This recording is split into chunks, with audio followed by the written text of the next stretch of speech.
देखिए आज दिल्ली में हम आजाद समाज पार्टी और भीम आर्मी का अधिवेशन, राष्ट्रीय अधिवेशन में उपस्थित है, जहां हमारे साथ भीम आर्मी आजाद समाज पार्टी के कुछ पदाधिकारी उपस्थित हैं। मैं इनसे बात करेंगे आखिर आज अधिवेशन में क्या तैयारियां होंगी और आगे की रणनीति क्या बनाई जाएगी। बहुत बहुत स्वागत है सर। आपका भी बहुत बहुत स्वागत। आज जो राष्ट्रीय अधिवेशन है उसमें क्या तैयारी हो रही है? आज हम लोगों की तैयारी है। आज सबसे बड़ा हम लोगों के लिए दिन है। आज महात्मा कांतीराम की जयंती है और हम लोग बड़ी धूमधाम से दिल्ली में फ्री फोर्ट ऑडिटोरियम में हम ये प्रोग्राम मना रहे हैं। और आज ही के दिन हमारी पार्टी का गठन हुआ था।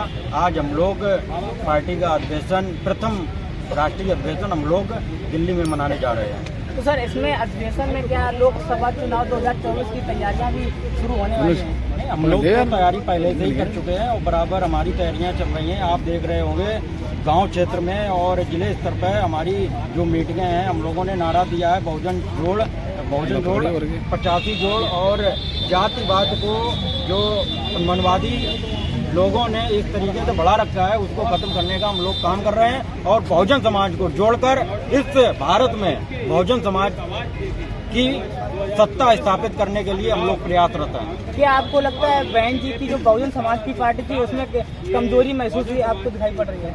तो हमें क्या महसूस हो रही है, वो तो पूरे भारत में जो शोषित वंचित समाज है, दलित है, उसको भी अब लग चुका है कहीं ना कहीं। बहन कुमारी मायावती अपने मिशन से भटक चुकी हैं। जो बाबा साहब मानवर कांतीराम, छत्रपति साहू जी महाराज और सावित्रीबाई फुले और ज्योतिबा फुले, जो इन बहुजन समाज के जो महापुरुषों का जो मिशन था उससे वास्तविक तौर से मायावती, बहन कुमारी मायावती जी हैं, वो मिशन से भटक चुकी हैं। और 2012 के बाद सत्ता में न आने के कारण आज बहुजन समाज है वो 50 साल पीछे जा चुका है।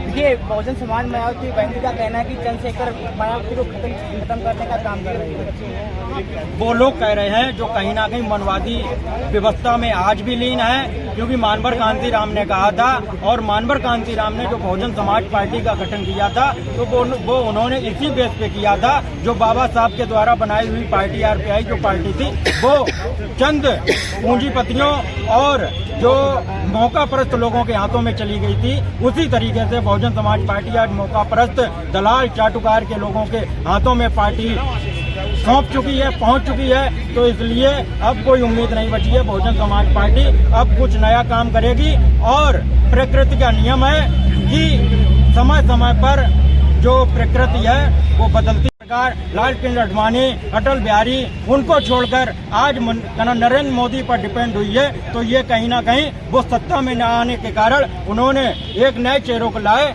आज वो जो सत्ता में हैं, जो जनता को गुमराह करने का काम कर रहे हैं, ठगने का काम कर रहे हैं, इसको खत्म करने का एकमात्र उद्देश्य और एकमात्र नेता है वो एडवोकेट चंद्रशेखर आजाद जी हैं। चलिए बहुत बहुत धन्यवाद। और देखिए इसके साथ में हमारे साथ प्रदेश महासचिव धर्मेंद्र कठेरिया जी उपस्थित हैं। इनसे भी बात करेंगे आखिर जो राष्ट्रीय अधिवेशन में आखिर कौन कौन तैयारियां चल रही हैं और लोकसभा चुनाव की क्या तैयारियां चल रही हैं। बहुत बहुत स्वागत है सर आपका। आज श्री फोर्ट ऑडिटोरियम में देश के 23 राज्यों से संगठन के कार्यकर्ता पदाधिकारी आए हुए और यहाँ से एक नई दिशा तय होगी आने वाले आगामी 2024 के चुनाव की। और चंद्रशेखर भाई के जो भी यहाँ सरकार बनाने के उसमें है तो उनकी सीधा सामना चंद्रशेखर भाई से आजाद समाज पार्टी से होगा और हमारे बिना कोई भी सरकार नहीं बनेगी और हमारी पूर्ण बहुमत में केंद्र में सरकार बनने जा रही है और हमारे बड़े भाई चंद्रशेखर आजाद इस देश के प्रधानमंत्री बनेंगे और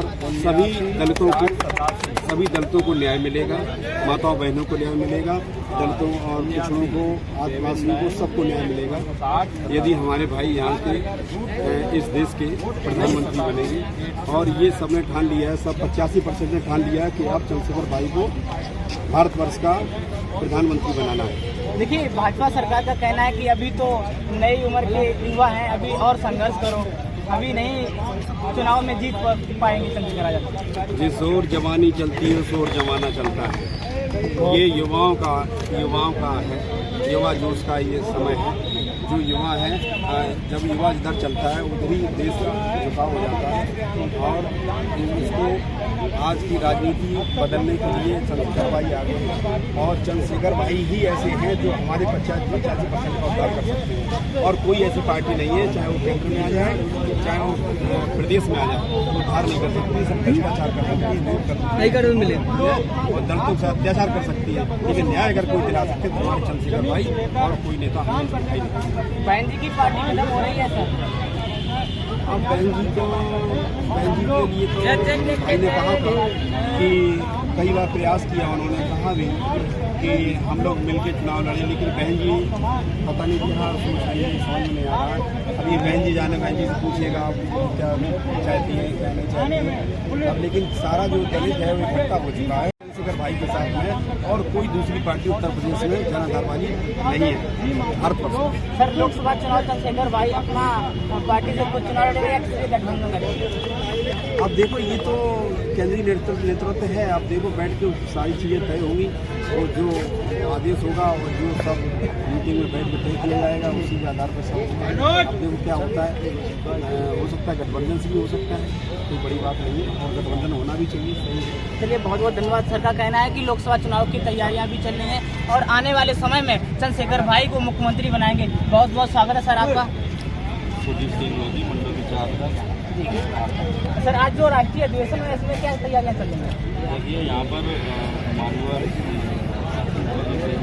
जन उत्सव पर पार्टी का जो अधिवेशन है स्थापना दिवस चल रहा है, जो अनुट कहाँ चल रहा है, आए हुए हैं और हम लोग यहाँ चुनाव प्रक्रिया के संबंध में अधिक से अधिक तैयारियाँ होंगी और उसके संबंध में वार्तालाप होगा और आगे की रणनीति पर विचार किया।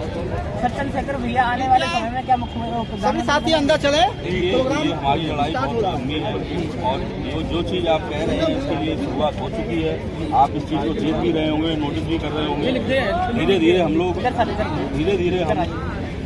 धीरे धीरे हम लोग आगे की सीढ़ी चढ़ेंगे। एक साथ कोई भी कार्य सफल नहीं होता है, तो हम लोग इस प्रयास में लगे हुए हैं पूरे तन मन और उनके साथ आगे जो भी है वो जनता के ऊपर। सर कुछ बहुजन समाज के नेता कहते हैं कि चंद्रशेखर भाई जब से आए हैं बहन जी का तय सब खत्म कर दिया।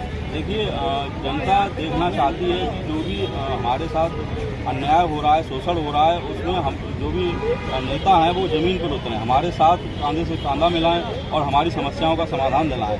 बहन जी को ज़मीन पर ना आने के कारण जनता उनसे रुष्ट है और चंद्रशेखर जी जो हैं वो जनता के बीच आते हैं, उनकी समस्याओं में सहयोग करते हैं, उनकी पीड़ा को सुनते हैं और वो जगह जगह जहां उन्हें पुकारा जाता है या नहीं भी पुकारा जाता उनको जानकारी होती है, वो तुरंत पहुँचते हैं। इसलिए जनता उनसे जुड़ रही है, संतुष्ट हो रही है, उनके साथ आ रही है। सर आपने शोषण और अत्याचार की बात की, तो आज भी हमारी बहन बेटियों के साथ और अपने बहुजन समाज के साथ बहुत अत्याचार और शोषण हो रहा है। देखिए आप लंबे समय से देखते आ रहे होंगे कि शोषण बहुत पुराना हो रहा है, तो उनका जो दिमाग में अहंकार बढ़ा हुआ है वो एक साथ नहीं तोड़ा जा सकता।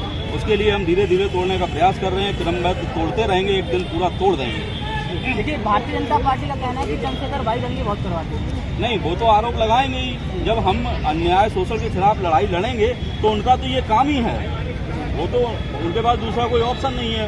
वो तो यही कहेंगे ये आतंक फैला रहे या जो भी है उन्हें लगाने दीजिए, हम लोग अन्याय के खिलाफ लड़ रहे हैं, हम किसी के खिलाफ नहीं है। तो सर लोकसभा चुनाव में पार्टी खुद स्वयं अपनी जिम्मेदारी करेंगे। जो लोकसभा चुनाव के आज राष्ट्रीय अधिवेशन है और इसमें क्या तैयारियां चल रही है और आगे की क्या रणनीति है बताना चाहेंगे। जो आज हमारा राष्ट्रीय अधिवेशन है, जो फर्स्ट अधिवेशन है, आज हमारे पार्टी के 3 साल हो गए और इसी के साथ साथ में जो हमारे पूरे देश से देश प्रदेश के पूरे लोग आए हुए हैं, राष्ट्रीय लेवल से लेकर प्रदेश और जिला लेवल स्तर तक लोग आए हुए हैं। यहाँ पे जो होगा 24 की रणनीति बने के लिए होगा और चुनाव के बारे में और अदर चीज़ों के बारे में और संगठन और समाज के बारे में, समाज को जो अत्याचार हो रहे हैं उसके बारे में, कई ऐसी घटनाएं हो रही हैं जैसे कि प्रधानमंत्री कह देते हैं कि हमारा जो देश है अपराध मुक्त हो गया, ऐसा हमें दिख नहीं रहा है। और इन बातों पर बड़े भाई चंद्रशेखर आज़ाद जी आज चर्चा करेंगे और हमारे जो भी संगठन के पदाधिकारी हैं और जो पार्टी के पदाधिकारी हैं, ये बहुजन समाज के लिए कार्य करने के लिए और जमीनी स्तर से और अच्छा कार्य करने के लिए वार्तालाप होगा। देखिए हम अमरदीप सर आपसे पूछना चाहेंगे, देखिए चंद्रशेखर भाई ने हाथरस कांड में बहुत बड़ा संघर्ष किया था, उसमें एक ही व्यक्ति को उम्र कैद सजा हुई, बाकी 3 को अभी छोड़ दिया गया है। ये सब क्या हो रहा है अपने समाज में? ये आप जानते हैं कि ये जो सरकार है, बीजेपी जो सरकार है, ये तानाशाही रवैया है, ये संविधान को न मानने वाली सरकार है और चाहे कोर्ट हो, चाहे वो जिला स्तरीय एसपी हो, चाहे डीएम हो, चाहे कोर्ट हो, जज हो, कोई भी उनके इशारे पे चलती है। और जो भी अत्याचारी, जैसे कि मान लो कि बहन के साथ अत्याचार हुआ था, उसके खिलाफ जो 4 लोग थे उनमें से एक को जो उम्र कैद हुआ है वो सबसे बड़े जातिवादी लोग हैं और उन्होंने जो किया है वो गलत किया है। 3 लोगों को बचाने का काम किया। इसके लिए हमारे बड़े भाई चंद्रशेखर आजाद जी ने कहा है इसके लिए हमें चाहे आंदोलन करना पड़े, कुछ भी करना पड़े, लेकिन मैं 4 लोगों को सजा दिलाकर पीछा छोड़ूंगा। देखिए, एक मध्य प्रदेश में जो धीरेन्द्र शास्त्री का भाई बहुजन समाज के साथ तमंचा लहराता हुआ वीडियो वायरल हो रहा है, उसमें क्या पार्टी कर रही है सर? उसमें पूर्ण रूप से हमारी पार्टी ने जो वहाँ पे जो संघर्ष किया है और बहुजन समाज की जो भी जिस पे अत्याचार हुआ उसका साथ दिया और धीरेन्द्र शास्त्री के भाई को गिरफ्तार करवाने का काम किया, लेकिन सत्ता, शासन और जज तक उनके बिके हुए हैं। सारे लोग सरकार के आधार पर काम कर रहे हैं, उनको तत्काल जमानत दे दी जाती, ये गलत है। और वो षड्यंत्र रच रहे हैं, पाखंडवाद फैला रहे हैं, जबकि बताते हैं वो एक सिद्धि बाबा है। ऐसा मुझे दिखता नहीं। अगर सिद्धि बाबा थे तो उन्होंने अपने भाई का पहले से भविष्य क्यों नहीं बताया? और जैसे कि जो आपको बताना चाहेंगे, पुलवामा हमला हुआ, ऐसे कई हादसे हुए हैं, तो आप इन चीजों को सीबीआई नहीं पता लगा सकती है, तो आप तो मंत्र और तंत्र वाले आदमी हो, तो आप तो इसको चुटकी में बता सकते हैं ये हादसा किसने कराया, किसने नहीं कराया, कैसा ये षड्यंत्र रचा हुआ है, वो चुटकियों में बता सकते हैं। ऐसा कुछ नहीं है, वो सिर्फ और सिर्फ लोगों को भ्रमित कर रहे हैं। पाखंड ले लो, जो बुलडोजर बाबा चलता है, जब तक कोर्ट का कोई भी अगर मुलजिम हुआ, जब तक कोर्ट डिसीजन नहीं देता अपना, तब तक वो मुलजिम करार नहीं होता है और उससे पहले बुलडोजर चलवा दिया जाता है। ये गलत है। ये राजशाही शासन चल रहा है, संविधान के आधार पे नहीं चल रहा है और जो भी कर रहे हैं ये बहुत गलत कर रहे हैं। चाहे वो कोई भी हो, अगर बीजेपी का कोई कार्यकर्ता या कोई पदाधिकारी हो, चाहे उन पे 50 मुकदमे हो, चाहे सरेआम गोली मार दें, जितना बड़ा अपराधी उतना बड़ा उसके पास पद होगा बीजेपी में। उनके खिलाफ कोई षड्यंत्र नहीं, कोई उनके मकान नहीं गिराया जा रहे। जो कुछ भी किया जाता उन्हें लगता है ये हमारे खिलाफ जा रहा है, चाहे वो कुछ हो या ना हो। वो बोलते हैं ना, चप्पल चोर को भी वो इंटरनेशनल डॉन बना देते हैं और उनका घर गिरवा देते हैं। और उनके जो पदाधिकारी हैं वो अंडरवर्ल्ड के डॉन होने के बाद भी उनको एक हाँ, वो बिल्कुल डिटर्जेंट पाउडर निरमा की तरह साफ कर देते हैं। उन पर कोई लक्ष्य नहीं है। लेकिन सर, जब से मोदी और योगी है, गुंडा राज खत्म हो गया है। कहाँ दिख रहा है, आप बताइएगा। अतीक अहमद खिलाफ देखिए, विकास बहुत अरे भैया लगातार हो रहे हैं, वो तो गलत, ये गलत हो रहा है। विपक्ष की पार्टियों है, आप ध्यान से जब इनके बारे में पता करेंगे, ये जो विपक्ष की पार्टियां हैं जो अभी सत्ता में नहीं है, रूढ़िवादी पार्टियां हैं, उनके कार्यकर्ता या पदाधिकारी रहे हैं, अच्छे पद रहे हैं उनके पास, तो उनको मिटाने के लिए, निस्तनाबूद करने के लिए इस तरह की योजनाएं पूरे प्रदेश में चलाई जा रही हैं। आप ध्यान देखेंगे तो उन लोगों को टारगेट करके उन पे फर्जी मुकदमे लगाए जा रहे हैं, उन पे तमाम तरीके आरोप प्रत्यारोप करते हुए उन पे बुलडोजर चलाया जा रहा है, उन्हें मानसिक शारीरिक रूप से प्रताड़ित किया जा रहा है, उनके परिवारों को, उनके रिश्तेदारों को घेर घेर के उनको प्रताड़ित करने का काम ये सरकार कर रही है। सर, अतीक अहमद का समर्थन कर रहे हैं क्या? नहीं, मैं समर्थन नहीं कर रहा हूँ,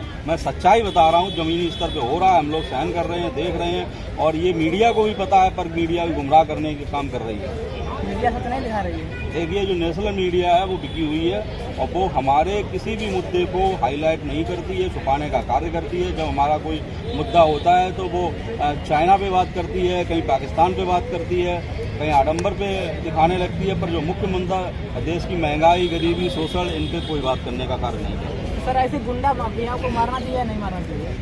अगर जैसे कि बाकी में अगर वो गुंडा है, बाकी में अगर उसने क्राइम किया है तो उसके खिलाफ कार्रवाई होना चाहिए, उसे जेल जाना चाहिए, आजीवन होना चाहिए और उसके खिलाफ कार्रवाई होना चाहिए। चेहरा देख के कार्रवाई नहीं होना चाहिए। जो भी क्रिमिनल है वो एक तरफा होना चाहिए, क्रमबद्ध होना चाहिए। जो भी FIR है वो डेढ़ समय के हिसाब से दर्ज होती है, आप एक तरफ से उठाइए। ऐसा कैसे एक पे तो आप कार्रवाई कर रहे हैं और जो पुराना गुंडा है उसके जो मुकदमे आप वापस ले रहे हैं, आपकी पार्टी में आ जाता है, उसे गंगा जल से आप धुल देते हैं। ऐसा कैसे संभव है? देखिए, ये थे हमारे साथ आजाद समाज पार्टी के पदाधिकारी और आगे की तमाम अपडेट आप तक पहुंचाते रहेंगे। RS समाचार के साथ ओमकार कठेरे की रिपोर्ट, दिल्ली।